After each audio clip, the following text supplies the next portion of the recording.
Bom, pessoal, vamos voltar, né? Antes da gente continuar, tem quatro perguntas, na verdade, que o pessoal do online nos mandou, e algumas aqui são bem interessantes. Teve umas questões aqui que eu achei legal, umas dúvidas aqui, que a gente vai passar para vocês também e responder para o pessoal de casa. Aqui o Luiz Fernando Martins me deu uma dica aqui. Luiz Fernando, ó, valeu, vou fazer o que você está pedindo aqui para que fique melhor para o pessoal do online aí, né? Que às vezes a gente apaga muito rápido no quadro, não dá tempo deles copiarem, ou alguma questão que o aluno aqui do presencial pergunta, a gente não repete, o pessoal que está em casa fica difícil, né? Então, Luiz Fernando, ó, valeu a sua dica.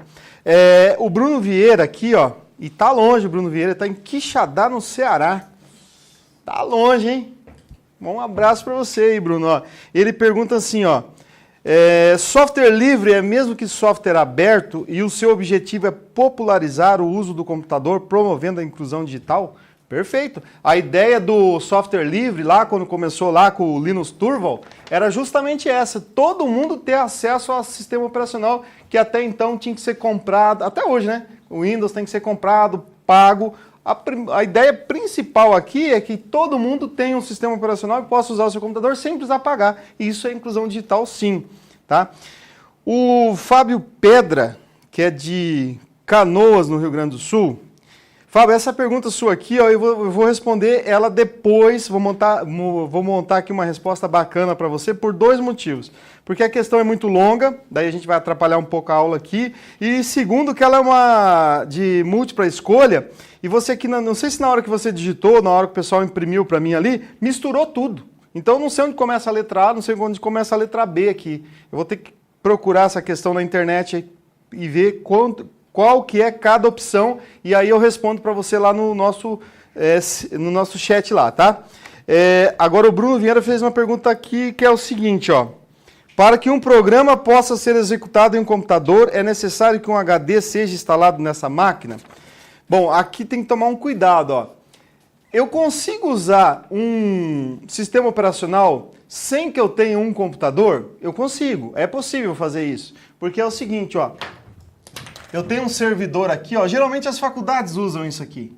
Então eu tenho um computador, um servidor, aí eu instalo aqui um hub, por exemplo, né? E eu posso ligar esse hub em várias máquinas aqui, ó, certo?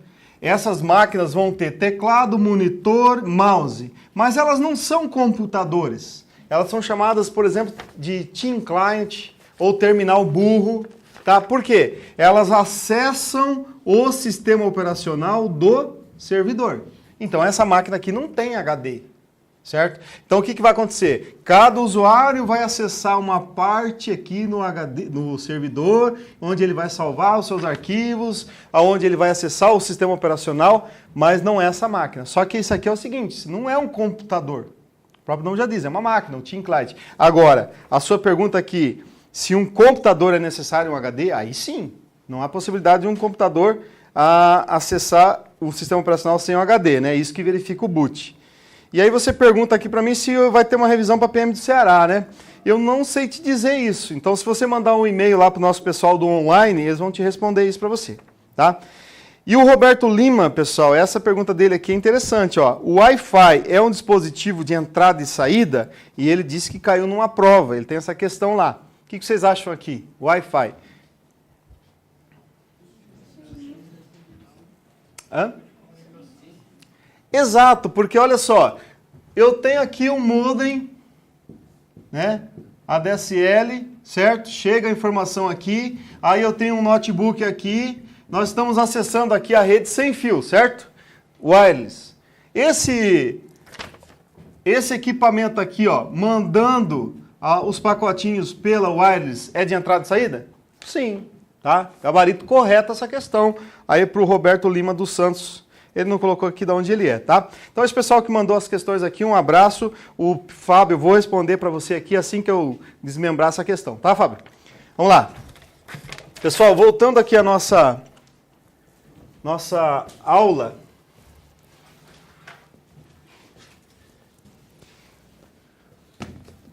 E daqui a pouco a gente vai falar sobre equipamentos de rede. Existe ainda um outro equipamento chamado Access Point, que pode fazer essa opção de entrada e saída, e é o wireless também, tá? Só para matar essa questão aqui, ó, nós podemos ter essas redes aqui, que é a abrangência pelo tamanho, nós podemos ter ela com fio e sem fio, certo? Então, olha só, quando aparecer na minha prova um W aqui na frente, ó, né? WPAN, WLAN, WMAN e WWAN. Esse W, ele é o prefixo lá de wireless, né? O wireless começa com W, o Wi-Fi começa com W. Então aqui quer dizer o seguinte, todos esses tipos de redes aí sem fio. E aqui a gente mata com o seguinte, ó. Como é que eu posso conectar uma WPAN sem fio? Através do quê? Eu falei agora há pouco, meu celular com Bluetooth, certo? Consigo conectar com Bluetooth. Como é que eu consigo conectar uma rede local, né, uma LAN, sem fio? Através do quê? Wireless, né? Posso conectar através do wireless. Como é que eu posso ter numa cidade inteira uma conexão sem fio, por exemplo? Via rádio, certo? Via rádio, porque a gente, por exemplo, aqui em Cascavel, a gente tem que, na cidade, nós temos a DSL e tudo mais, mas se você for para o interior, não vai chegar a DSL lá, mas a pessoa que está lá no interior, lá no sítio, lá na fazenda, ele não tem acesso à internet? Claro que ele tem, ele coloca lá uma antena de via rádio. E no mundo inteiro, como é que eu posso me conectar sem fio? Não, internet não. Como é que aí é o satélite, tá? Então eu consigo conectar sem fio no mundo inteiro via satélite. Por exemplo, o celular, né? Saco meu celular aqui e ligo meu amigo lá no Japão. É com fio? Não é, né? A internet também, né? Tem diversas operadoras aí de telefonia, inclusive, que fornecem sinal de internet. Você coloca a anteninha lá, sincroniza com o satélite e recebe o sinal. Beleza? Alguma dúvida aqui? Então vamos embora. Tá. Antes da gente falar de barramento, pessoal, eu vou passar para vocês aqui, acho que não está na folhinha aí também, mas nós precisamos falar aqui com carreiras policiais, os modos de comunicação, tá? Quais são os modos que eu tenho de comunicação de uma rede? E aí no final eu vou fazer uma pergunta para vocês. Então nós temos a comunicação simplex. Tá? Como é que funciona a comunicação simplex? O sinal, ele sai de um ponto de partida, né? Digamos que aqui é o ponto de partida, e ele chega ao seu destino, certo? E acabou. Né? Então a comunicação simplex, ela sai de um ponto de partida e chega ao seu destino e acabou. Tá? Isso é uma comunicação simplex. Alguém sabe me dizer um exemplo de uma comunicação simplex? Rádio e televisão, né? Vou botar aqui a anteninha na televisão. Aqui, tá? Porque, por exemplo, né, você está lá assistindo o Jornal Nacional, aí no final do Jornal Nacional o Cid Moreira fala boa noite. Adianta você responder boa noite para ele? Não, né? Vai ter jeito. Então o sinal sai lá da antena da Globo, chega na sua casa e acabou. Mesma coisa o radinho de pilha aqui, né? Então você está escutando o jogo aí, e aí adianta você xingar a mãe do juiz? Pelo rádio? Não, isso é comunicação simplex, né? Tá? Ah, lembrando, né? Eu não sei se aqui na sala tem, a gente está falando em jogo de futebol, se aqui na sala tem, mas hoje é o dia do gaúcho, né? Então, para a gauchada aí que está nos assistindo, e aqui na sala eu sei que tem bastante, né? Hã? São gente boa pra caramba, né? Tem bastante amigo gaúcho, então hoje é o dia do gaúcho, um abraço aí para todos os gaúchos aí do nosso Brasil, né? Principalmente a gente aqui no sul, que aqui tem muito, né? Beleza? Tranquilo, pessoal? E eu lembrei do gaúcho porque gaúcho remete ao quê? Internacional, né? Vamos lá. Pessoal, próxima. Ralph Duplex. Professor, isso aí é tudo dentro da rede? Tudo é modo de comunicação. Tá? Já você vai entender por que eu estou falando isso aqui. Aí nós temos a comunicação Ralph Duplex. O que é essa comunicação Ralph Duplex? É uma comunicação em que o sinal ele vai e volta, só que não ao mesmo tempo. Tá? E não é possível que você use o sinal ao mesmo tempo. Um bom exemplo disso, vocês que estão aí fazendo carreiras policiais, esse rádio aí que os polícia usam, né, na farda aí e tal, rádio de caminhoneiro aí, o rádio amador, né? Como é que funciona? O cara está lá falando no rádio, ele aperta um botão e ele fica falando. O cara que está do outro lado, ele não pode falar, ele só escuta. E aí tem um jargão aí no meio policial que o cara fala câmbio. Quando eu falo câmbio, o cara do outro lado sabe que eu soltei o botão. E aí o que acontece? É a vez dele falar. Enquanto ele está falando, eu só escuto. Então isso é a comunicação Half Duplex. Existem 2 canais de comunicação, mas um vai e outro volta, certo? E existe a comunicação Full Duplex. Essa sim, o canal de comunicação vai e volta em ambos os sentidos e você pode falar e escutar ao mesmo tempo, né? Qual que é um exemplo de uma comunicação full? Telefone, né? Então, telefone celular, telefone analógico aí e tal, você pode falar e escutar ao mesmo tempo. Agora, a pergunta que eu tenho para vocês é o seguinte, o computador se encaixa onde aí? É simplex, full ou half? Full, né? Por que é full? Por 2 motivos, ó. Vamos pegar um computador aqui, vou fazer 2 exemplos aqui para a gente entender por que é full. Olha só, a gente está ligado aqui, pode ser numa rede local ou numa rede na internet. Quando você instala o Skype lá na sua máquina, não dá para os 2 falar ao mesmo tempo lá no fonezinho? Dá, né? Pensa comigo, ó. Tenho um documento do Word aqui, certo? E eu vou mandar esse documento do Word para lá, para esse computador aqui da rede. No mesmo instante, esse computador aqui ó, vai mandar uma imagem para mim, para cá. Então, eu tenho que esperar primeiro esse pacotinho chegar aqui e depois eu mandar, porque senão no meio do caminho eles vão bater um no outro? Não, eu não posso fazer ao mesmo tempo. No mesmo instante que você estava enviando e você não pode estar recebendo esses pacotes, isso é Full Duplex. Tá? Então, se cair lá na nossa prova, computador Full Duplex. Quem é que faz essa ideia de Full Duplex? Por exemplo, aqueles fiozinhos coloridos lá do nosso cabo UTP. Beleza? Vamos lá. Barramento. Essa aqui também de todas as provas que tem rede de computador, cai barramento, não tem jeito, tá? Nós temos 3 tipos de de topologia, e daí nós temos a topologia de barramento, a topologia anel e a topologia estrela. Enquanto a abrangência era o tamanho da rede, topologia é como ela é organizada. Tá? Como é que eu estou organizando meus computadores aqui dentro da minha rede? Então a gente vai entender como isso funciona. Primeira delas, topologia de barramento, por quê? A ideia é, eu tenho um cabo principal e aí nesse cabo os computadores vão pegando uma carona nele. Chama barramento porque ele parece uma barra aqui, ó, tá? Esse desenhinho aqui, tanto do barramento, quanto do anel, quanto do estrela, aparece muito nas provas, tá? Prova do INSS nível superior, a última caiu uma da topologia estrela. A prova de polícia cai direto o desenho para você fazendo alguma pergunta sobre a topologia. Então tem que ficar ligado nesse assunto aqui. O que nós precisamos saber dessa topologia? Bom, primeiro, usa cabo coaxial. Usava cabo coaxial. E aqui, ó, eu vou contar uma historinha rápida aqui para vocês poderem responder a questão na prova. Vamos dizer que isso aqui é um servidor, né? E o nosso servidor aqui, ó, tá ligado?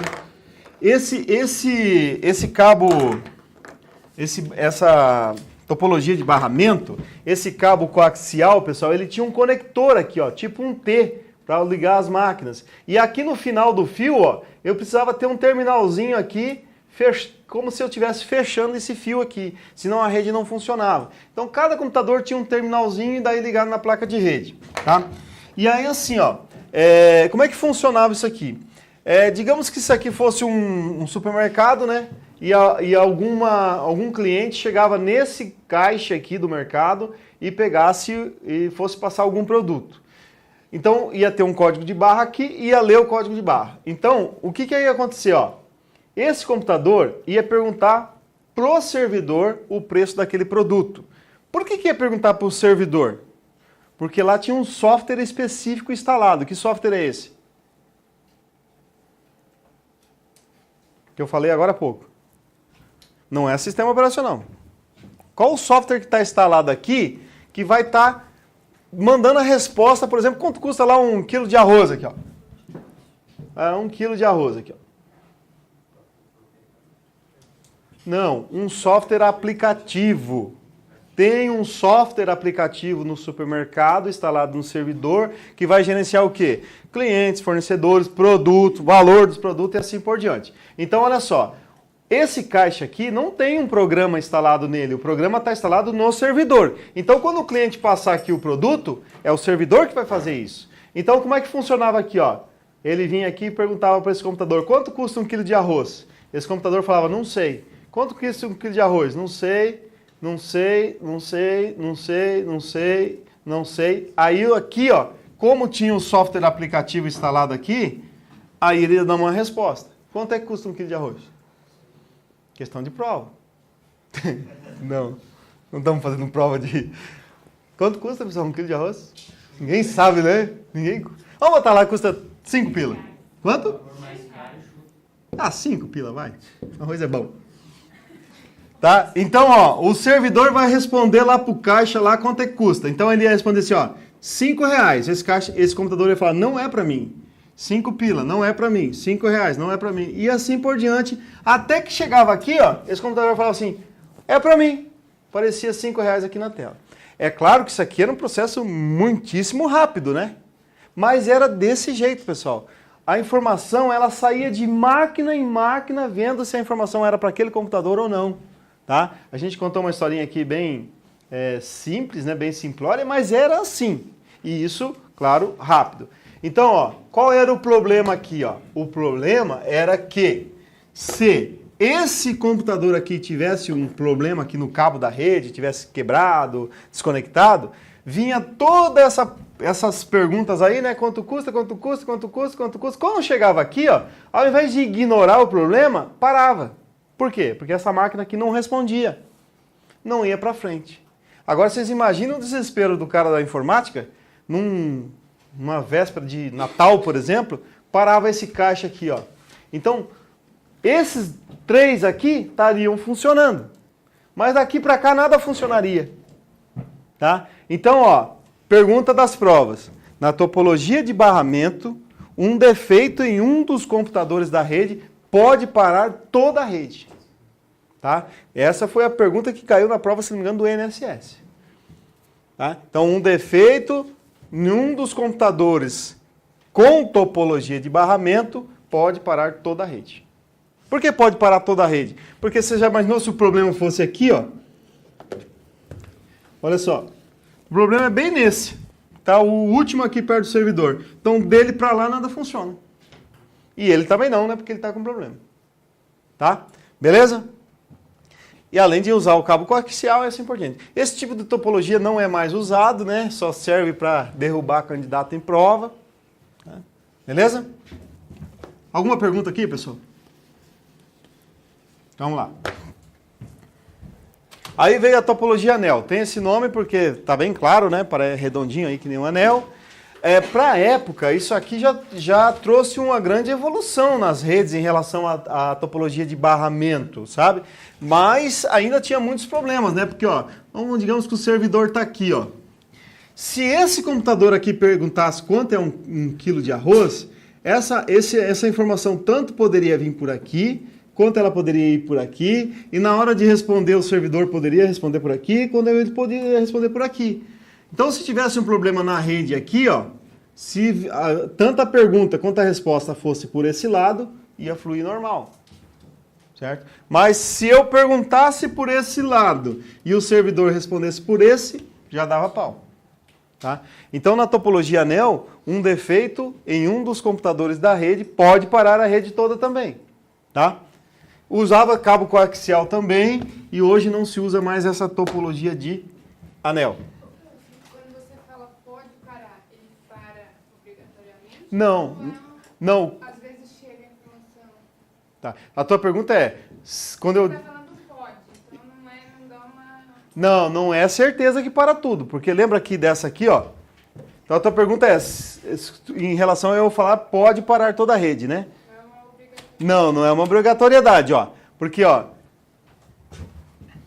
se parar essa máquina aqui, ó, Então, nenhum desses computadores vai conseguir falar com o servidor, mas eles podem falar entre eles. Tá? Então, a pergunta é, se aparecer na prova, pode parar um computador? Uma falha em um dos computadores da rede, pode parar toda a rede? Pode. E é geralmente assim a pergunta. Porque se eles não fizerem assim, dá recurso. Entendeu? Por isso que sempre eu falo pode. Porque vai com certeza parar toda a rede? Não necessariamente. Tá? Então, a banca sempre vai dizer que um defeito em um dos computadores da rede pode parar toda a rede. Tá? Foi boa essa pergunta sua, viu, Raíssa? Estrela. Essa aqui sim, essa aqui é a topologia que a gente usa atualmente, né? Em empresa, em casa, a gente usa esse tipo de topologia. Qual que é a característica dela? Usa o cabo UTP, certo? Fiozinho azul. No meio dessa topologia sempre tem um concentrador, que pode ser o quê? Um hub ou um switch, certo? Aí todos os computadores da rede vão estar ligados nesse hub e nesse switch. Qual que foi a melhoria que aconteceu aqui? Né? E essa rede é tão eficaz, esse tipo de topologia, que a gente usa atualmente, né? Século XXI a gente está usando. Olha só, digamos que esse computador aqui seja o servidor, certo? Servidor. E esse aqui, ó, mesma coisa, seja o caixa do mercado. Quando ele perguntar aqui quanto custa um quilo de arroz, o que vai acontecer com essa máquina? Ele vai vir, vai cair aqui no hub, o hub vai perguntar para todos os computadores ao mesmo tempo. Quanto custa um quilo de arroz? Quem é que vai responder? Só esse, certo? Que os outros vão dizer, não é para mim. Aí essa máquina aqui, que é o servidor, vai responder para o hub. O hub vai responder para todo mundo de novo. Custa 5 pila. Quem que vai pegar essa informação? Só esse aqui. Tá? Agora o detalhe. Se esse computador aqui tiver pifado, vai fazer diferença? Não. Se esse aqui tiver pifado, também não. Então olha a melhoria do negócio, certo? Só tem uma situação aqui, né, que vai parar toda a rede. Qual é? O concentrador tiver pifado, né? Ele queimou ou ele está desligado, aí não tem comunicação entre as máquinas. Professor, nos outros dois ali, no caso que está desligado, ele atrapalha também? Não, desligado não. Não? Não. Tem que estar só com... Ele tem com a máquina ligada e aí a informação está perguntando para ele e ele está com defeito. Tá? Beleza?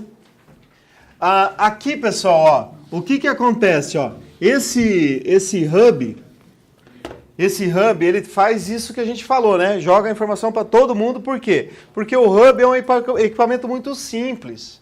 Daqui a pouco nós vamos ver os equipamentos de rede e nós vamos ver que, por exemplo, eu posso colocar um switch aqui. O switch já não faz isso. O switch, quando a máquina aqui pede a informação, ele já tem gerenciamento e ele vai pedir especificamente para aquela uma ali. Por exemplo, através do número IP. Tá? Então já tem um gerenciamento, ok? Tranquilo? Sem problema? Vamos lá. Ó, alguma dúvida sobre topologia? Então se liga principalmente nessa topologia estrela aí. Se você tiver que, digamos, tem que decorar uma, se liga na estrela. Equipamento de uma rede. Equipamento de uma rede nós temos que estudar porque não é tudo num computador que é equipamento de rede. Tá? Tem os específicos para rede. O primeiro deles, a placa de rede. Placa de rede, a gente vai ler aí nos livros, aí na internet, que a placa de rede é o equipamento mais básico de uma rede. E realmente, né? Só que é o mais básico, mas é um dos mais importantes. Sem a placa de rede eu consigo conectar a internet? Não. Então não adianta você ter um super notebook, uma internet lá ultra rápida e a placa de rede do seu computador queimada. Não vai adiantar nada, tá? Mas o mais importante para nós aqui, ó, é endereço MAC. Tá? Cai diversas questões aí sobre endereço MAC. Tá? Endereço MAC, ó, vamos resumir algumas palavrinhas aqui, ó. Endereço físico. Isso aqui as bancas gostam de confundir dizendo que é o endereço MAC é o endereço lógico. Não é, tá? Por que é físico? Porque é gravado na placa de rede, no chipset da placa de rede. Endereço lógico. Qual que é o endereço lógico da placa de rede? O IP.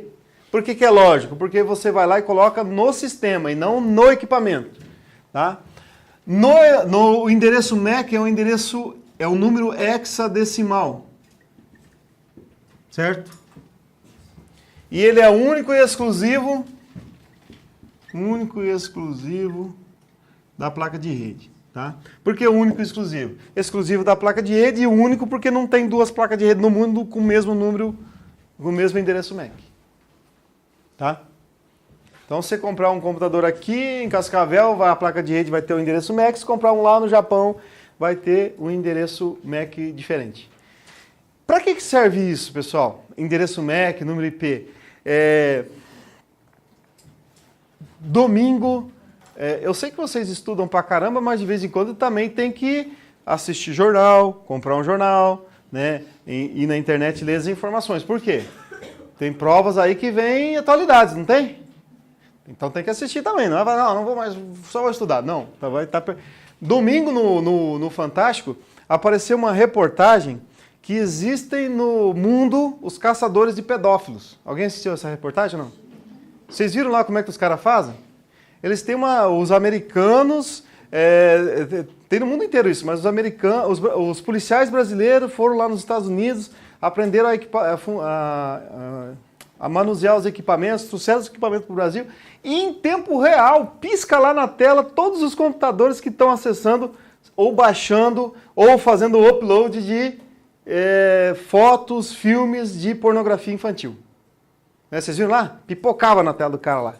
Em tempo real. Como é que os caras fazem isso, meu? Na minha casa, eu autorizei os caras a entrar lá? Não, mas eu estou fazendo uma contravenção, né? Então, vai ter como entrar. Então, um dos caras que eles prenderam lá, o cara em um mês tinha baixado 11 mil fotos, né? 11 mil fotos. Aí disse que não era pedófilo. 11 mil fotos. Tá? Então, como é que a polícia chega nesses caras? Isso aqui é uma das maneiras. Ó. Por quê? O endereço MAC só tem na placa de rede daquele cara. Como é que ele vai negar que não foi ele? Vai dizer, não fui eu. Sou inocente. Né? Só dá umas bordoadas, ele fala logo que é ele, né? Porra.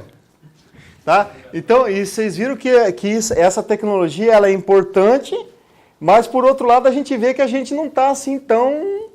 como é que eu vou usar um termo assim? A gente é muito vulnerável, né? Que do mesmo jeito que a polícia chega lá no meu computador, lá na minha casa, pode também uma outra pessoa mal intencionada invadir a minha máquina, né? Então essa tecnologia, ela é para o bem, mas ela é para o mal também, né? Graças a Deus está botando esses bandidaços aí na cadeia, né? Uma das maneiras é essa aqui, endereço MAC, tá? O IP também, só que o IP ele tem um problema, né? Dá pra gente mascarar o IP, tá? Dá para esconder ele, tá? Tranquilo aqui, pessoal, com placa de rede? Ó, CESP gosta de fazer isso, FCC também gosta de fazer isso. Cair esses desenhinhos aqui, né? O desenho da placa de rede. Pergunto para vocês, qual é o padrão de conexão dessa placa de rede? Isso, ele usa a ponteira RJ45. Se ela usa a ponteira RJ45, qual é o padrão de conexão? Ethernet. Tá? Então, ó, se caísse na nossa prova, qual é a conexão, qual é o padrão de conexão dessa placa de rede? Qual que é? Ethernet. Se tivesse uma anteninha aqui, ó, qual que era o padrão? Wireless. Tá? Então você viu aqui, ó, na placa de rede, dá para perguntar o que é endereço MAC, se ele é físico ou é lógico, se o número é decimal ou é hexadecimal. Por que é hexadecimal? Porque o hexadecimal tem muito mais combinações, né? Tá? E qual é o padrão de conexão, qual é o tipo de ponteira. Eu consigo usar um cabo coaxial aqui? Se falasse assim, ó, essa placa de rede é o modelo não sei o que, bababá, e aqui eu coloco um cabo coaxial, certo ou errado? Errado, porque a ponteira RJ45 não é do cabo coaxial, né? Beleza?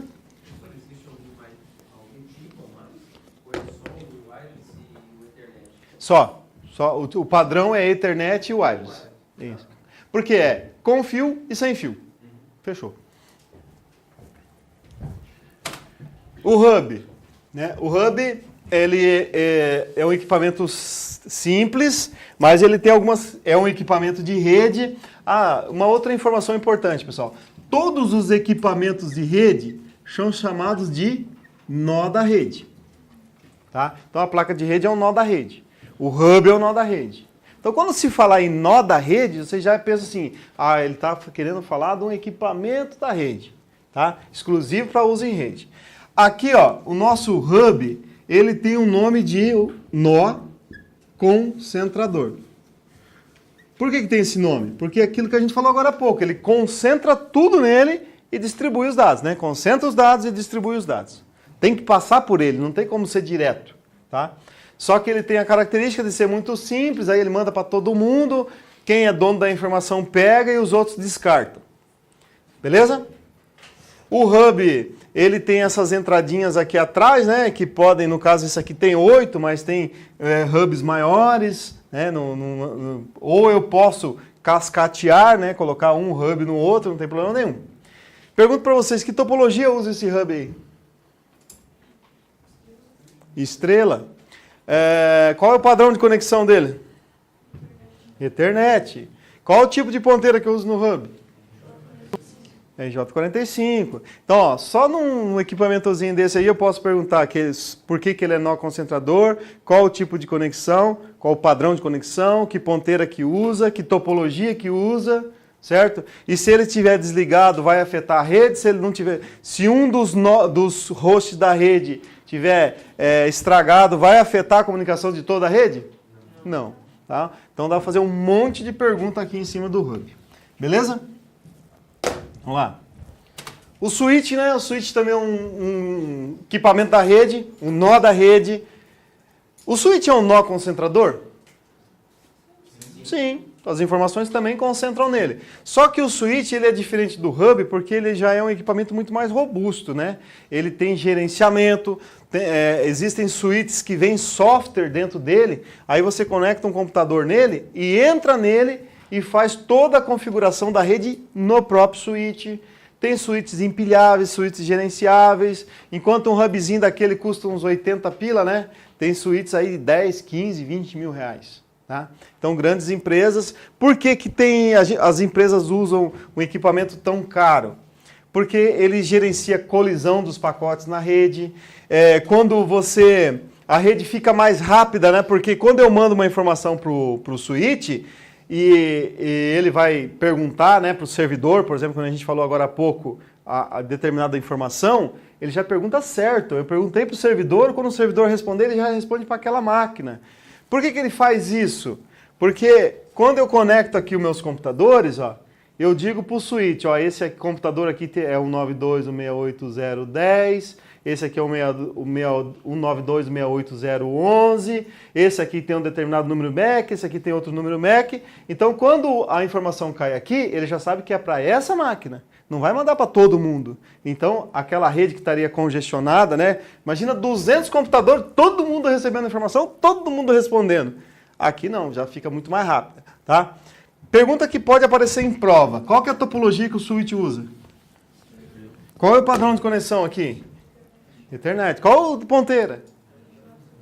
Tá vendo? As perguntas giram tudo em torno do hub. A única diferença é que ele gerencia o envio e recebimento dos pacotes. Beleza? Por ser um equipamento mais caro, ele é mais seguro do que o hub? Por ser equipamento... Sim, ele é mais seguro que um hub, com certeza. Com certeza ele é mais seguro. Mas essa segurança está envolvida em quê? Nessa transferência dos pacotes? Qual que é o bizu que é mais seguro? Essa palavra segurança, quando a gente fala do hub, não é a segurança assim contra invasão, contra vírus. É a segurança de que os dados cheguem ao seu destino e são respondidos. Porque o hub, por ele ser um equipamento muito simples, ele também é muito suscetível a problema. Tá? Agora, a segurança da rede tem a ver com o quê? Firewall e antivírus. Tá? Agora, por exemplo, vai dizer assim que o switch garante que a rede não vai receber um vírus? Não, aí não. Tá? A segurança é que os pacotes, que a informação, cheguem ao seu destino e retornem para quem tem que retornar. Tá? Inteiros, né? Porque, ó, o que acontece? Ó, se eu mandar um arquivo do Word e esse arquivo tiver 10 pacotinhos, 10. Um pacotinho se perder no meio do caminho. O cara que receber lá o arquivo, quando for abrir o arquivo vai estar corrompido. Então o switch gerencia muito melhor isso aqui. Colisão de dados e assim por diante. tá? Mas não tem a ver com segurança de invasão, tá? Invasão, vírus, essas coisas. Roteador, né? Roteador também, ele pode ser um equipamento simples, como esse aqui que a gente tem em casa, um roteador, um modem roteador, como pode ser esse aqui, ó. Esse roteador aqui, pessoal, ele interliga redes, tá? Eu posso interligar uma rede distante da outra com um roteador, tá? Também é um nó da rede, né?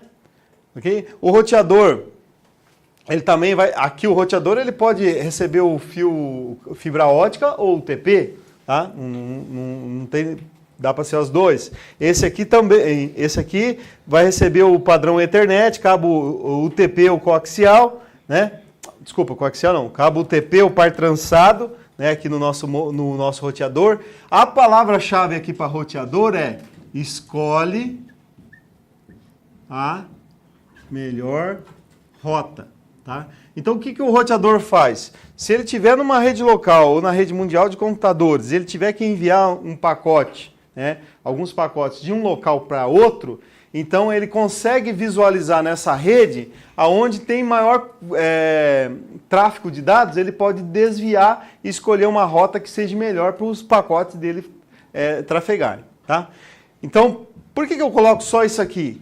Porque assim, ó, se cair lá na nossa prova, vamos supor que é PF a prova, em determinada delegacia da Polícia Federal que emite passaporte e o tráfego de dados é intenso porque atende um monte de gente, não sei o quê, e entre os computadores da rede, quem escolhe a melhor rota, o melhor caminho para os pacotes trafegarem é o switch. Tá vendo? Se falar em rota, se falar em caminho, escolhe o melhor caminho, escolhe a melhor direção, pode trocar, né, rota por outras palavras semelhantes, é sempre a resposta roteador. Tá? Beleza? Tranquilo, pessoal? Bom, a segunda parte da nossa aula de redes aqui, ó, a gente começa a falar dos protocolos, né? Essa aqui, então, nem se fala, né? Rede pode até não aparecer essas perguntas aqui sobre o que a gente falou de topologia, abrangência e tal, mas protocolo não tem jeito. Porque, ó, os editais de concurso público, aparece a palavra correio eletrônico? Aparece, né? Gerenciamento de e-mail? Aparece. Aparece internet? Aparece. Intranet? Aparece. E pode aparecer só o tópico redes. Todos esses usam protocolos. Tá? Bom, o que é um protocolo? Protocolo é uma regra que faz com que os computadores se comuniquem, ou se falem, né? Ou interagem entre si. Então, o que a gente tem que entender e saber para a nossa prova de protocolo? Numa rede de computadores, não importa se é LAN, WAN, MAN, obrigatoriamente vai ter os protocolos. Um protocolo não trabalha sozinho. Não é possível numa rede ter um único protocolo, serão vários protocolos interagindo. Olha só, o protocolo ele é independente de plataforma. O que isso quer dizer, pessoal? Que o protocolo ele é independente de plataforma. Tá vendo? Ó, esse aqui já é uma palavrinha que os examinadores colocam nas provas já para confundir o candidato. O que é quando ele fala de plataforma, ele está falando de sistema operacional. Então o protocolo é independente de sistema operacional. O que ele quer dizer com isso? Que não importa se eu estou usando Linux ou Windows ou qualquer outro sistema operacional, vai ter que usar o TCP, vai ter que usar o IP, vai ter que usar o HTTP, vai ter que usar o HTTPS e assim por diante. Tem prova que diz lá, né, que o HTTP ele é mais veloz no Linux porque é software livre do que no Windows, que é um software proprietário. Nada a ver. Já teve uma prova que disse que quando você vai comprar, o TCP/IP é mais barato para Linux porque ele é software livre. Não se compra para trocar numa regra, né? Tá? Beleza? Então não podemos cair nessas pegadinhas aí. TCP/IP. Olha só, vamos falar aqui primeiro do TCP. TCP/IP tem umas palavrinhas também que vem na prova falando sobre TCP/IP. Primeiro, não é um único protocolo. Então na prova aparece assim que ele é uma pilha de protocolo, tá certo?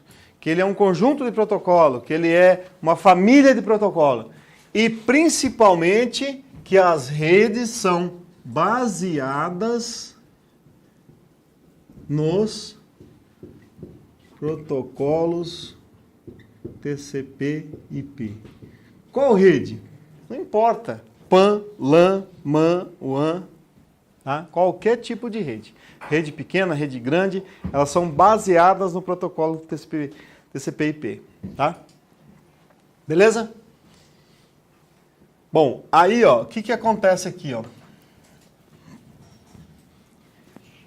As redes de computadores, elas têm uma característica que elas têm uma classificação. Essa classificação não cai na prova de vocês. Eu tenho visto aí diversas provas de CESP, de FCC e outras bancas aí, eles não cobram o modelo de classificação tanto de redes quanto da camada OSI lá, que é uma classificação também que a gente usa nas redes. Então eu não vou falar isso para vocês, porque se eu for explicar essas camadas, vai confundir muito, porque esse é um assunto bem complexo assim para se explicar e não vai cair na sua prova. Então, às vezes a gente vê alguns profissionais aí explicando isso, eu acho um absurdo. Tá? Para que serve? Para encher linguiça.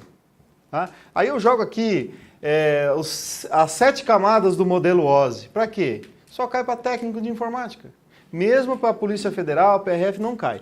Mas, quando eu falo de TCP, eu tenho que falar qual é a camada do TCP, porque isso cai na prova. Tá?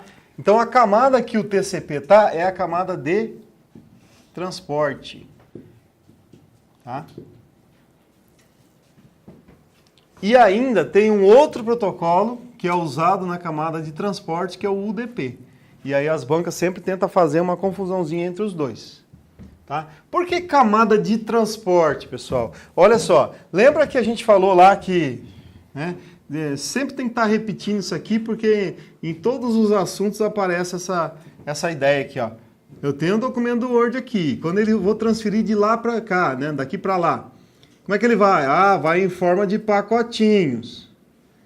Quem é que transporta esse pacotinho de um lado para o outro? O TCP ou o UDP. Por isso que ele é da camada de transporte. Isso tem que ficar bem gravado, hein? Cai muitas questões falando sobre essa ideia de camada de transporte. Tá? Porque daqui a pouco nós vamos ver que tem um protocolo que é de transferência de arquivo. Aí já não é mais transporte, é transferência. Ok? Então aqui, ó, para a gente diferenciar os dois na nossa prova, esse aqui é um protocolo confiável. E esse aqui é um protocolo não confiável.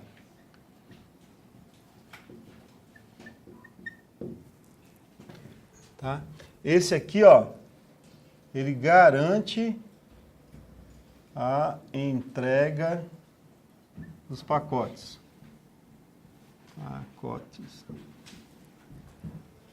E esse aqui não garante.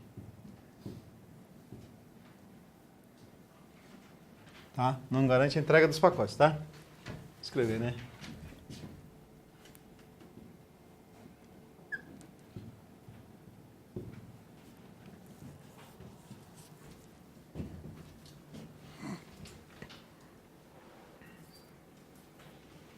Esse aqui, ó,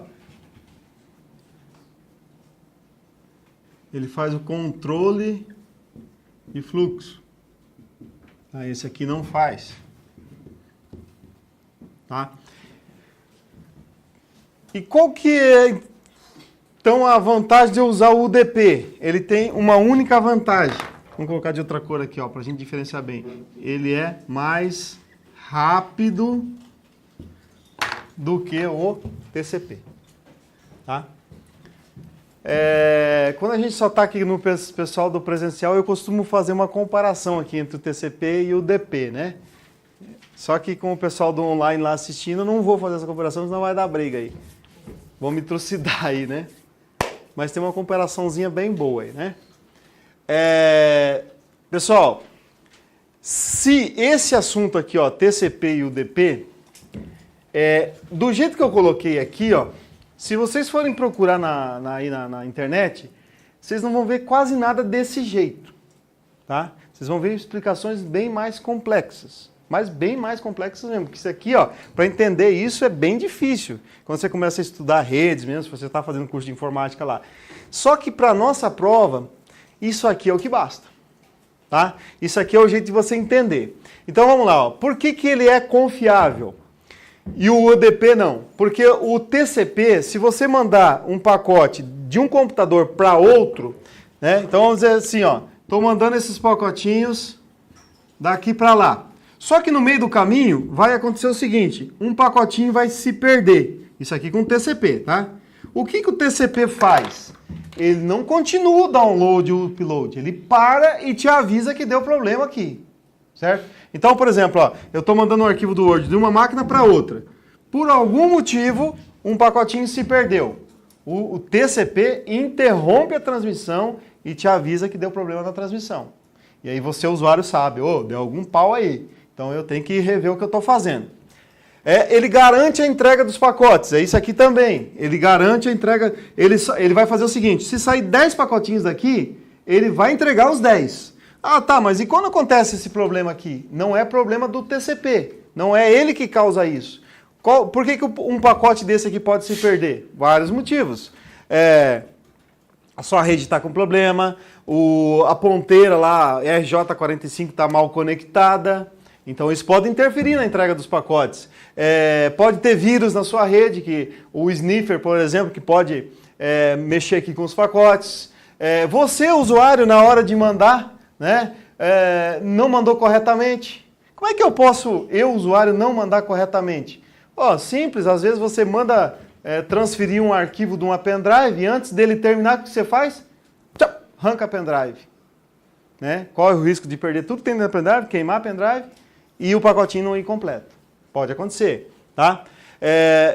E aí ele faz o controle de fluxo. O que é esse controle de fluxo? Aquela ideia de eu estou transportando um pacote para lá e ao mesmo tempo aquele computador está transportando uns pacotes para cá. Os pacotinhos vão se bater? Não. O TCP controla isso para que um vá e outro volte sem problema. Beleza? O UDP, ele não faz nada disso. Por que ele não é confiável? Porque quando ele está mandando os pacotinhos, ó, né? Tô mandando, aí um pacotinho se perde no caminho, ele não está aí, ele continua mandando. Quando é que o usuário vai descobrir? Quando for abrir o arquivo e ele está corrompido. Tá? Ele não garante a entrega dos pacotes, é o que eu acabei de falar aqui, vai levando, né? Entregando não, e não faz o controle de fluxo, e aí ele cai nessa situação aqui, ó. Por que ele é mais rápido? Porque quando a gente vai, por exemplo, fazer o download de um arquivo pela internet, de um filme, por exemplo, um filme tem muito ou pouco pacote? Muito pacote. Então você vai lá fazer o download de um filme lá, ó. Tá fazendo download, vários pacotinhos. Principalmente se a internet não estiver boa, né? Então esses programas que fazem esse download, eles vão estar usando o UDP. UDP, né? Por quê? Para que a transferência, os pacotes aqui na hora de serem transportados, eles sejam mais rápidos. E aí o que acontece? Vem transferindo, há 3 horas baixando um filme e no meio do caminho perdeu um pacotinho. O que vai acontecer? Na hora que você for assistir seu filme, né, já fez a pipoca, já pegou o refrigerante, dá 2 cliques no filme lá, não abriu, né, 2 horas. Porque está usando o UDP. Se tivesse usando o TCP, na hora que esse pacotinho se perdesse, ele ia dizer, opa, deu problema aqui, pode parar, tenta de novo, qualquer coisa assim. Tá? Beleza? Então essa é a única vantagem. E os dois são da camada de transporte. Tá? Então, pessoal, se na nossa prova aparecer a palavra transporte, só poderá ter 2 respostas, ou TCP ou UDP. Dependendo de como vem a resposta, poderá ser UDP, dependendo TCP. Mas falou em transporte, é só esses 2, tá? Tranquilo? Vamos lá. Aí nós temos aqui, ó, um no meio aqui para dar para nos deixar meio nervoso aqui, né? Que é o FTP, né? FTP é File Transfer Protocol. Eu não preciso gravar isso, tá? Eu só preciso saber que é um protocolo. Se é um protocolo de rede. Se é de rede, também é de internet. E ele é um protocolo de transferência de arquivos. Tá? O FTP, ele tem uma característica assim, ó, ele transfere todos os tipos de arquivos. Pode ser um arquivo pequenininho lá, um PDF qualquer lá, com 5 linhas, é ele que faz a transferência. Mas uma das funções principais do FTP é transferir arquivos de grande tamanho. Tá? Porque se a gente tentar mandar um arquivo grande por e-mail, ele não vai, né? Se você pegar lá, por exemplo, um arquivo lá, 1000 fotos lá que você tirou na sua câmera fotográfica, no seu celular lá, e tentar mandar por e-mail, vai dar um arquivo, mesmo que você compacte ele, não vai mandar, porque existe um limite de tamanho de arquivo para se mandar por e-mail. Então, como é que a gente resolve isso? Ó, eu tenho, por exemplo, aqui em Cascavel, e tem lá em São Paulo, lá no Focus, lá, né, SP, e eu preciso mandar um arquivo muito grande, aulas de informática aqui, vídeos de informática daqui para lá. Então o que eu faço? Eu instalo um programa com FTP aqui nessa máquina, instalo um programa com FTP aqui, certo? E aí eu posso transferir qualquer tamanho de arquivo para cá. Ele vai fazer essa transferência, tá? Quando acontecer isso, tem uma pergunta em prova que mata muita gente, que é o seguinte, ó, eu posso usar senha, e é o recomendável, né? Coloco uma senha aqui, coloco uma senha aqui. Porque daí a pessoa lá só vai receber na hora que botar a senha. Ou daqui também só vai fazer transferência na hora que botar a senha. Só que eu posso fazer isso sem senha. E o nome disso é login anônimo. Login anônimo. Tá? Então, ó, um programa que faz a transferência de arquivos em grande quantidade, que usa login anônimo, é o TCP. Certo ou errado? Errado. Então, e como é transferência? Necessariamente São Paulo tem que ter instalado o FTP? Tem. Se não tiver, não chega. Não chega. Tá? Dessa maneira aqui, certo? Por exemplo, ó, e existem vários programas aí na internet que você pode baixar, usar em casa, inclusive. O programinha é muito fácil de usar, você instala e aí você consegue, inclusive, ver aqui os programas que esse computador tem para transferir para cá e assim por diante. É claro, por exemplo, que empresas não vão usar esses programinhas simples, vão ser programas mais robustos, mas a ideia é a mesma. Mas também acontece o seguinte, ó, se eu estiver recebendo um e-mail, ó, eu tenho aqui no Gmail conta, aí alguém vai me mandar um e-mail, certo? Esse e-mail ele fica hospedado no servidor da Gmail. E esse e-mail ele tem um anexo. Quase ficou igual um Clips, né? Então o Clips ali no e-mail é um anexo. Se é um anexo, o que tem aqui dentro desse anexo? Um arquivo. E eu quero fazer o download desse arquivo para minha máquina, que são fotos, por exemplo, que eu quero baixar para minha máquina. Quem é que faz a transferência desse arquivo para minha máquina? O FTP. E aí eu não instalei nada, né? Mas é porque o gerenciador de e-mail já usa para fazer essa transferência, tá? Mas eu posso fazer dessa maneira, instalar numa máquina, instalar em outra e fazer entre máquinas só, né? Digamos assim, quer ver um exemplo? Vou dar um exemplo melhor, ó. Na prova do INSS, quem que fez a prova do INSS aqui, a última? Bastante gente fez, ó. Então, caiu lá na prova um aplicativo, o aplicativo de texto, planilhas e apresentações foi o LibreOffice, né? Aí o que a banca fez? Ela colocou assim, LibreOffice, certo? Aí, deve ter dado algum bafafá lá, retificaram o edital e colocaram LibreOffice 4.0. Não, LibreOffice 4, né? Aí passou mais uns dias e colocaram LibreOffice 4.4. Né? Aí eu estava fazendo uma aula para o INSS e eu falei assim, pessoal, ó, entra lá no site libreoffice.org e baixa o LibreOffice 4.4, que é o que a banca está cobrando, porque eu entrei lá e baixei de lá para poder montar as aulas. Beleza, na aula seguinte, o pessoal choveu de perguntinha no intervalo, dizendo que não estava conseguindo, entrava no site, mas não achava o 4.4. Caramba, mas eu fiz isso essa semana, entrei lá, baixei, facinho, foi rapidinho. Aí, quando terminou a aula, eu fui ver lá no site e realmente, Os caras tiraram, eles tinham tirado essa versão 4.4 e tinham deixado só a 5. Né? E aí os alunos não estavam achando essa versão. Aí, como é que nós vamos resolver esse problema para os nossos alunos, né? Daí o Luiz aqui, que é o nosso programador aí, que cuida da nossa parte de informática, o que ele fez? Ele, a equipe dele, né, toda, eles pegaram o nosso servidor aqui, ó, e pegaram, e aí eu tinha o instalador do 4.4, eles colocaram aqui no nosso servidor, certo? E aí eles criaram um endereço para que os alunos, né, disponibilizaram para os alunos, que os alunos entrariam aqui e copiariam, faziam download desse arquivo. E aí esse endereço começava com o quê? FTP.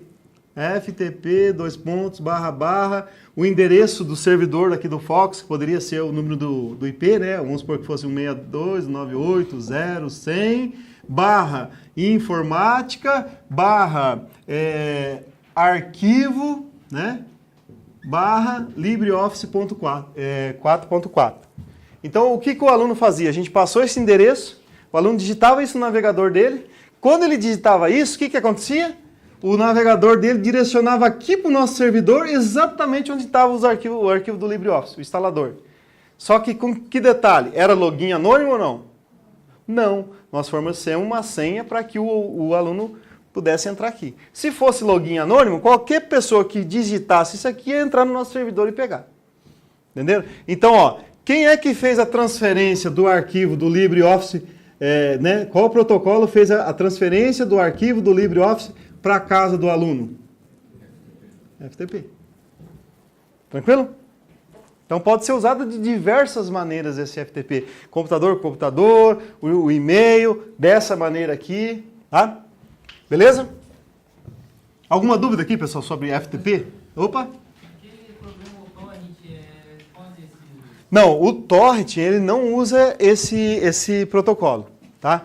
O torrent ele usa o peer-to-peer, tá? Mas eu vou falar um pouco mais sobre ele um pouquinho mais para frente, tá? Porque esse protocolo aqui ele transforma o teu computador num servidor, tá? Agora, ele transforma o meu computador num servidor para que alguém do mundo aí pegue o arquivo que está aqui na minha casa.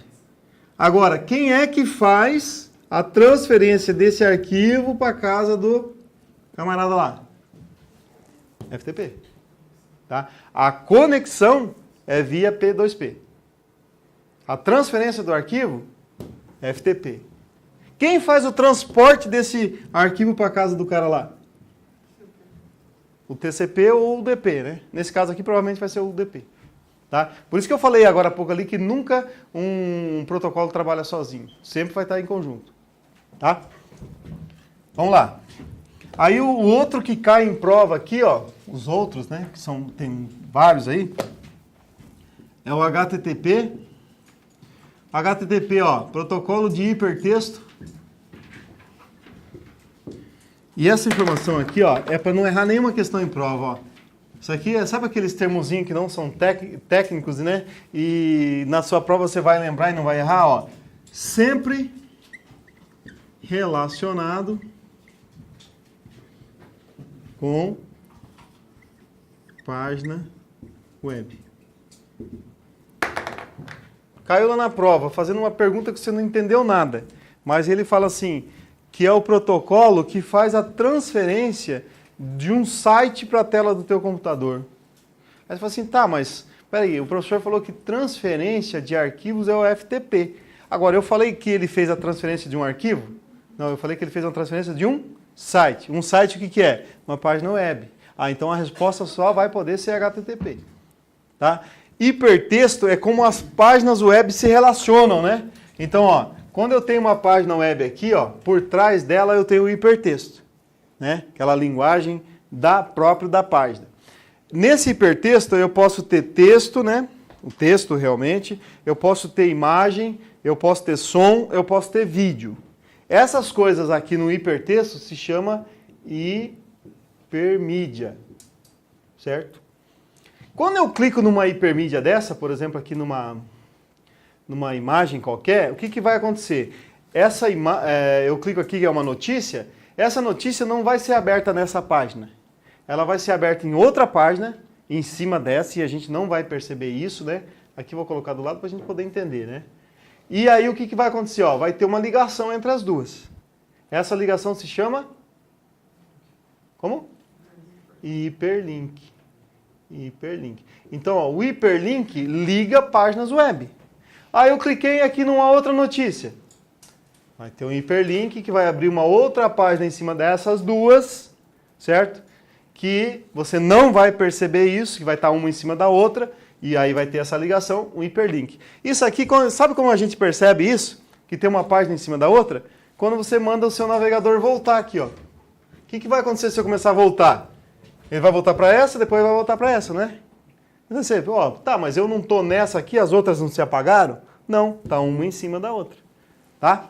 Beleza? Araújo, pensando nas abas do navegador, ela fica na mesma aba. Ela não abre uma nova... A pergunta... Tem link que você aperta que ele te direciona para uma outra página. Então você já abre uma outra aba. E tem uns que você clica e fica na mesma. Isso, o que acontece? A tua pergunta é, quando eu estou no navegador e abro abas, né? Isso? Não, na mesma aba, quando você clica no site, ele te direciona para uma outra. Exato. Então é assim, ó, mesmo você estando no mesmo navegador abrindo abas, o hiperlink está funcionando. Porque eu estou na mesma seção do navegador. Se eu clicar num site que abrir outra seção, também é o hiperlink. Sempre é o hiperlink que vai estar ligando. Não importa se é nas abas ou se eu vou para outra seção do navegador. Tá? Porque essas... Ó, porque aqui, por exemplo, ó, eu posso estar na página da UOL aqui. Vamos ver se eu vou responder a tua pergunta. Eu estou na página do UOL lendo notícias. Aí, de repente, aparece um íconezinho aqui, ó, do Focus. Aí você clica no ícone do Focus. O que vai acontecer? Vai para a página do Focus, né? Eu vou sair da UOL, não é isso? Então, ó, quando eu for aqui para a página do Focus, vai ter um hiperlink ligando a da UOL para o Focus. Por isso que se cair na nossa prova que um hiperlink ele liga milhões de páginas web, tá certo. Porque se você ficar o dia inteiro clicando, ele só vai ter no hiperlink, entendeu? Só que o problema é que se você apertar voltar na página do Fox, ele não volta na página do UOL. Por isso que eu buguei. Não volta?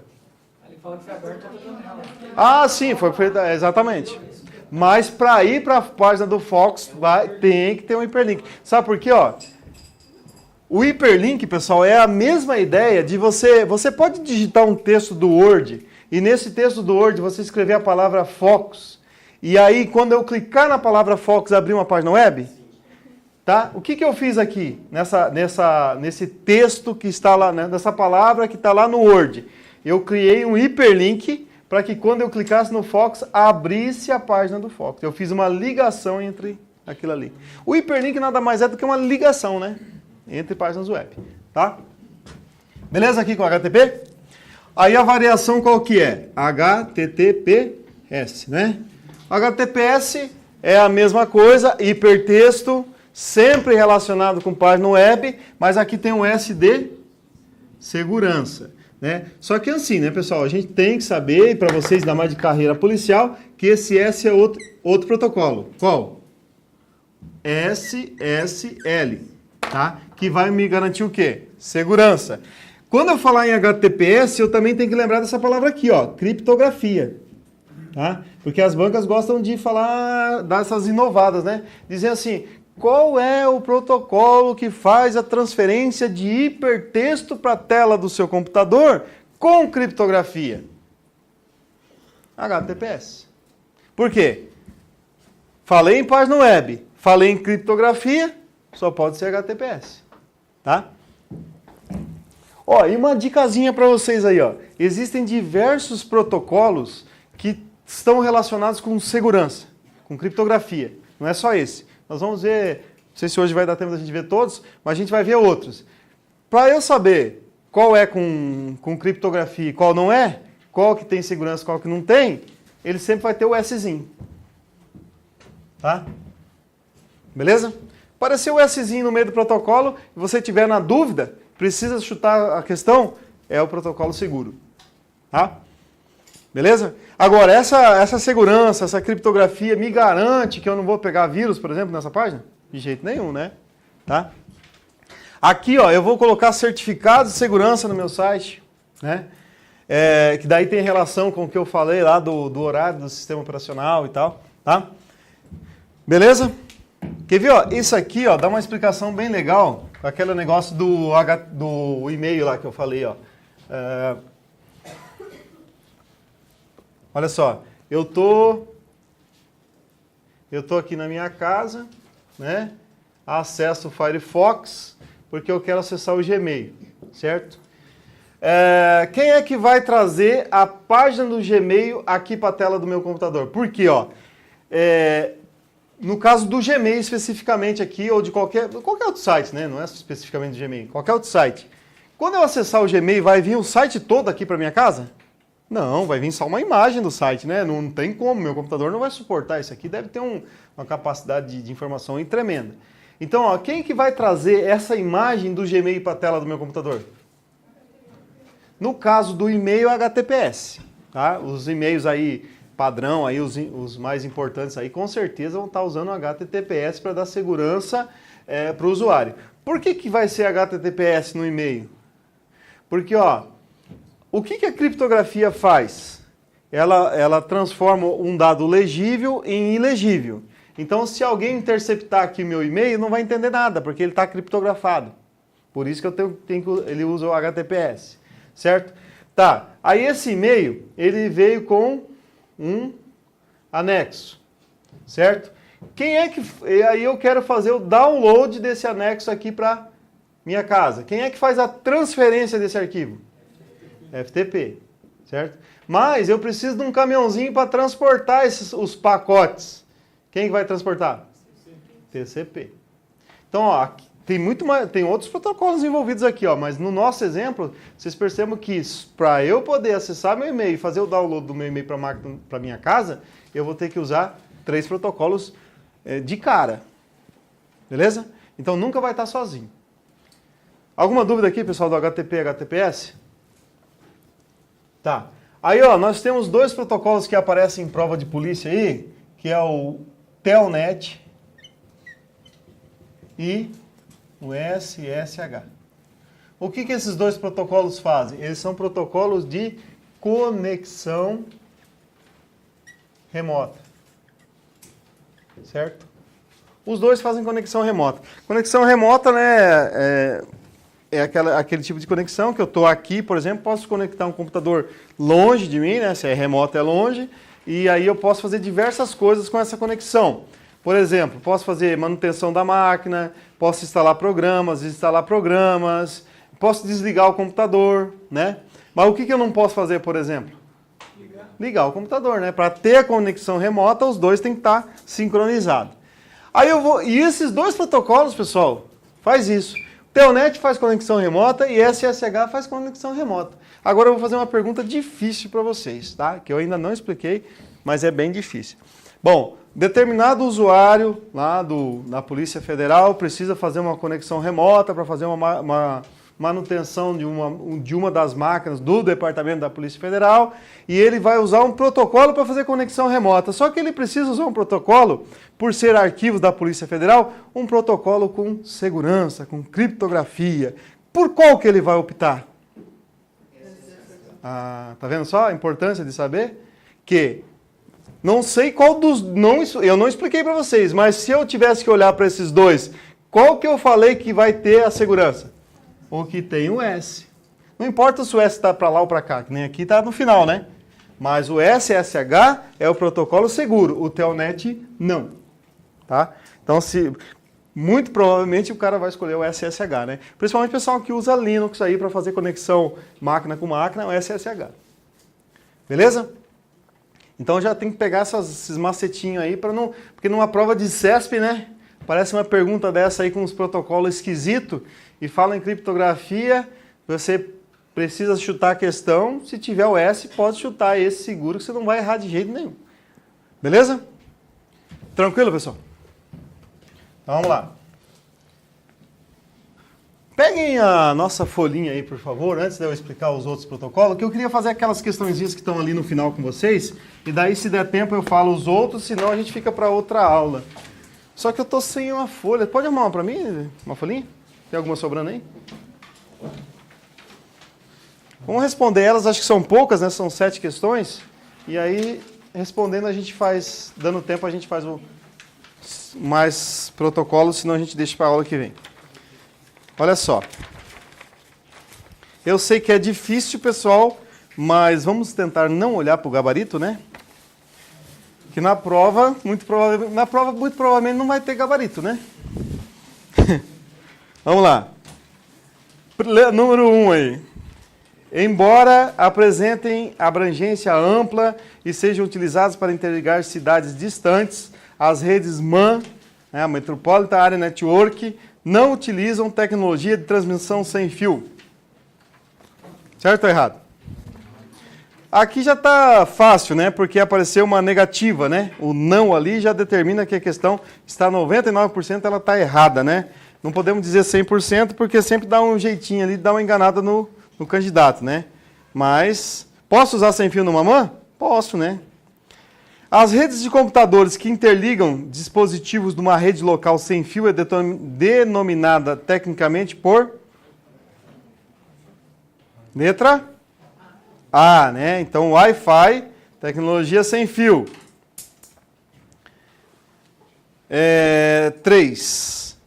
Na montagem de uma rede local para interligar um grupo de 4 computadores, é utilizado o cabeamento estruturado padrão categoria 5. O elemento de rede usado para interligar esses computadores se chama comutador. E o cabo usado para interligar o computador ao comutador se chama cabo fim a fim. O conector usado na montagem desse cabo é... Vocês viram que bacana que é essa questão? O cara falou um monte de termo desconhecido aqui, né? Fim a fim, comutador, categoria... Essa é a categoria assim que eu falei para vocês, né? Mas ele falou um monte de coisa estranha aqui e meteu ali TI 578, RX 45, BSI 8, ATC 32... Mas tem que ficar gravado que esse conector é RJ45. Essa questão aqui, ó, numa prova, alguns iriam acertar porque é de múltipla escolha, você pode chutar. Mas se fosse uma prova de CESP, pessoal, e a banca colocasse RX45, muita gente ia errar. Certeza que muita gente ia errar e muita gente ia deixar em branco. E é aqui que faz a diferença para você, quando a gente fala assim que não... Estude informática para você passar na sua prova, porque português um bando de gente vai acertar, RLM um bando de gente vai acertar, aí a específica lá, processo penal, muita gente vai acertar, mas quando chega numa questão dessa aqui, a banca coloca RX45, nego, já bambei, certeza, tá? Aí, não é o caso de vocês, né, que vocês vão saber com certeza que é RJ45, né? Na arquitetura TCP/IP, os protocolos que atuam na camada de transporte são: letra A, FTP e UDP, letra B, TCP e UDP, ali ficou tudo bagunçado, né? Letra C, IP e SMTP, letra D, TCP e IP, e a letra E, HTTP e FTP.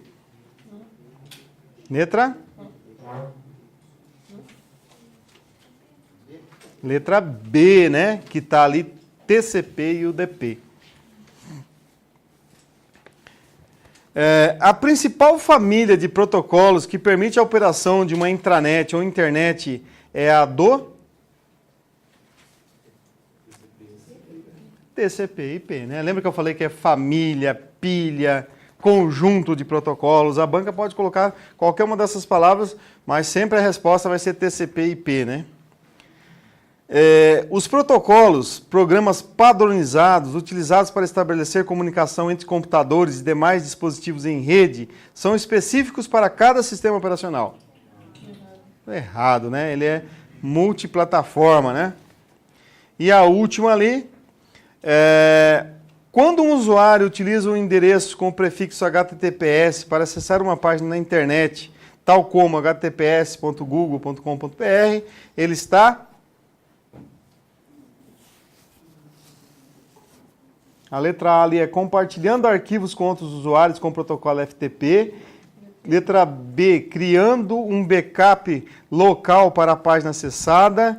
Letra C, permitindo acesso remoto de outros computadores sem protocolo definido. Letra D, utilizando um protocolo de comunicação criptografado. Ou letra E, proibindo a criação de cookies. Letra D, né? Questões muito fáceis, né? Não é muito fácil a questão aqui? Não são muito fáceis. Não são mesmo. Essas questões aqui, pessoal, derrubou já muita gente em prova. Qual que é a diferença agora? Agora você está sabendo o assunto. Não é verdade? Se fosse, a maioria já está há tempo estudando, mas para quem está começando agora, se eu fizesse uma pergunta, ou para quem estudou um pouco, ou acha que informática não é importante, a maioria das questões aqui estariam muito difíceis. Mas muito mesmo, tá? Mas como a gente sabe o assunto, fica mais fácil, né? Pessoal, a gente não tem mais tempo, né? Estamos em cima do nosso horário. Para a nossa próxima aula, vai ficar faltando os protocolos de correio eletrônico, aí a gente encerra o protocolo e já começamos com outro assunto, provavelmente, nossa aula acho que é na semana que vem, a gente vai falar sobre segurança da informação, beleza? Então o pessoal do presencial aqui, obrigado pela presença, o pessoal do online também, né? Um forte abraço e até a próxima.